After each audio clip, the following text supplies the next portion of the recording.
And they've got the tools to do it again. Here's your team compositions, ladies and gentlemen. They need level 6 this time around for HQ, and then they can go crazy. Let's find out, because we are exceptionally excited. Jump on Twitter once again, hashtag C9win. Do they have more magic in their tank? Or will AHQ, the favorites coming into this game, pick up their first victory here in the group stages? It is Cloud9 taking on AHQ with Veigar in the mid lane. The tiny master of evil. And we also get Westdoor's Fizz in this game. Yes, Westdoor wasn't high in the MVP voting over in the LMS, but it's Westdoor's Fizz. He doesn't get to play this champion. And now he's playing it against Veigar. And you know, with all the early game action, Balls is the one that's suffering 7 CS. In contrast to Ziv's 14. Lemonation did back earlier after doing those Krugs to help babysit Balls in this lane. And we've got an interesting 2v2. It's a very different lane swap compared to what we saw in the last game, where Fnatic were fast pushing from the start and AHQ tried to freeze one wave and then send down people to defend. Backfired completely because they were so late. Here we see both teams kind of being happy, just trading experience on top and the AD carry. We see up in the top with Darius being in the one-on-one lane. Yeah. High instead looking for a player on the mid lane. We're not expecting Mountain to do anything pre-6, and Westor's going in. He's gone in aggressively, and that might be brave. Eventhorizon is flashed as Westor gets past the Christmas bells.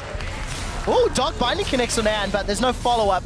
Is really good for a fairly low mobility champion like Darius.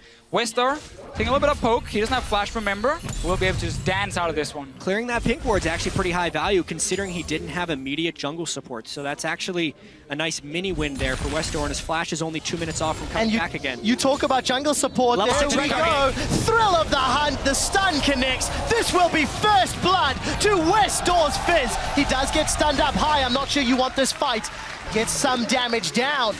And the assassin has got his hands on the gold. For himself, get the 3.75% for masteries as well. And then he's Athenes and he can start making some plays. But Mountain, we just mentioned it, he's back towards the mid lane.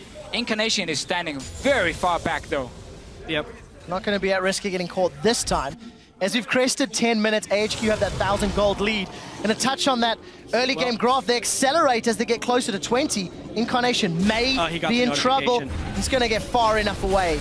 And small misplay from Mountain. And I think actually Incarnation played that really well. The rest of the game was going towards AHQ. That turret gold is going to come in really handy if they can withstand the rest of these ganks. Well, Mountain wants to get balls. Apprehend connects, as does the Decimate. That's a flash away. The teleport from Incarnation gets cancelled by Chum the Waters. Westor gets away. While all that is going on, Lemon sneaky and high take Dragon number 1 after taking Tower number 1. To defend, and then he can just rotate to the mid lane. Group up with Incarnation and take down this mid tower. You can see him already move away and start moving through the jungle, or at least trying to. Then they spot Rengar on a lot of these deep wards, and now he can safely just jump away. Very, very good wards from C9. They know which lanes to play around, bottom side and mid lane, because those are the outer turrets you're aiming for. Let Balls just try and farm whatever he can up top. Stone for high. So still fairly squishy on both sides of the jungle camp. And this would normally be the time in the game where AHQ would be taking advantage, but they just strictly don't have the wave clear, and that's the stun! Oh, he's down! Sneaky gets the kill, even an assist for Balls. They're gonna turn their attention to the tower as that cannon barrage helps to clear the wave. C9 might be behind in gold, but this composition when it gets to siege on a tower is so deadly. You see the stun, the chain CC coming, and you just burst down one target. They are so far ahead in map pressure as well. Westor would have to fight, and they just keep chaining. Cloud9 is on a rampage. Oh, there we go. Wait for Eventhorizon to come back up, and Incarnation will say, I'll have another. They've decided to back away for now. Look at Westor. He was in the river. Specifically, if the other team is trying to chain them. It was actually really strange that Cloud9 was able to get that first dragon, which means AHQ is putting even more priority on preventing the second one. And since Cloud9 does have turrets down already, the next course of action would be to start securing those dragons. This fight in 90 seconds could be massive. Level 11 for Incarnation. He's got 120 bonus ability power thanks to that passive on Baleful Strike. And we did see AHQ grouping around the dragon. So for Cloud9, where is their next move? Mountain does have Thrill of the Hunt on, and he's thrown it down. Really poor ultimates after that first gank so far. I mean, what was he hoping to accomplish with that? He ulted and he wasn't willing to face check in to get vision because honestly, he may have died. Walk into this dragon if they walk straight into the stun. They might have to. They have teleport on Ziv, and they're giving up the second dragon already. Cloud9 with a fantastic performance. Let's be honest, surprising many. A lot of people anticipated AHQ to do well, and this Vigor pick has thrown the game on its head. Incarnation gets caught by another Chum the Waters. Flashes defensively high, forced to safeguard out. We did see the Glacial Fissure go down, as well as the Cannon Barrage.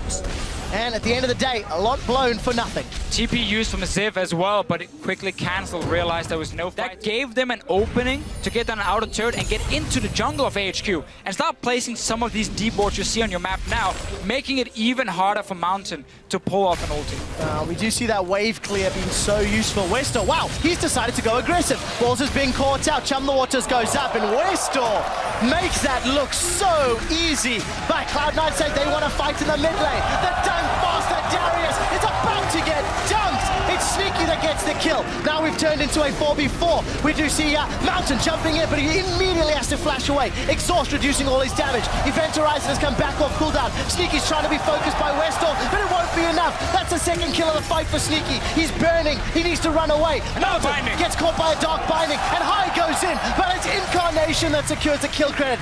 5-2 and 4,000 gold up. And Cloud9 is actually thinking of turning on to Baron after this. This is a risky call. That was a great chaotic fight win by Cloud9. They got balls coming in with TP.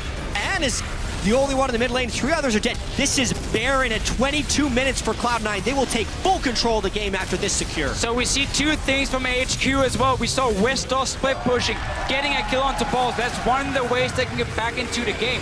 But then the rest of the team were caught sleeping in the mid lane. High gets the engage. Look at Elimination landing binding after binding as well, and the CC between him and Incarnation allows Sneaky to stay alive and just sit back and deal all the damage. And specifically the fact that Ziv was eliminated before that fight made it even though AHQ thought with the collapse up from Westor they would have the edge. But Westor too had burned significant cooldowns to kill balls in the bottom lane, and the binding accuracy versus the 97 ability power at 22 minutes. A Baron as well, and they are now sieging the inhibitor turret. It is down. This is exactly why Tristan is such a big pick in the North American LCS. The instant you get an edge, you get to snowball it spots him. He found Mountain! And Mountain's jumped in, but he's down. It's Balls that takes him out. Ziv got stunned by the Event Horizon, and he's forced to flash away. Sneaky goes in aggressively. Red buff is ticking. Buster Shot gets eaten by Albus as Anne eats a huge crit for dinner. The inhibitor will be dropping, and there are minions pouring the bottom line. They might go for the end. That's 20-second death numbers on 2. You got Westor has no ultimate. Keep pushing, keep pushing. And they are pushing. Nexus turret number 1 is being focused. Another the stun! Event Horizon catches Westor, and he may need to take the door. The exit. Cloud9 look for the second Nexus turret. It is being focused down. The satchel charge is on. It's ticking and burning. That drop will drop shortly. The Event Horizon catches Anne, but he is able to QSS away. Second item QSS. There is no damage. Cloud9 are on the Nexus, and they will take down the number 1 team from the LMS. 23 minutes and 58 seconds. One of the fastest games of the year come against AHQ, the number 1 team from the LMS, and Cloud9, a team who at one point in the regular season was 9th. What an upset in this group stage. The analyst desk before this game here, every single one of them mentioned something that C9 had going for them that could win the game.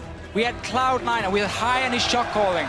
We had, of course, Incarnation and Sneaky as the 2 carries as well. Both of them stepping up big time in this game. But this composition for C9 when it comes to sieging is so powerful. And AHQ had 0 wave clear. Such a risky comp. And there were so many unknowns about AHQ coming into this event. And DeFisher, you and I were actually talking last night. Cloud9 had a lot of different ways in which they could win this game. We didn't get a chance to talk about it because it was over in 24 minutes. But if Incarnation could outperform Westor, pressure and shove the mid lane so Westor could not roam, if Ziv could not have a dominating performance on a new champion, and if Sneaky could win the 2v2 against Anne, all of those things happen.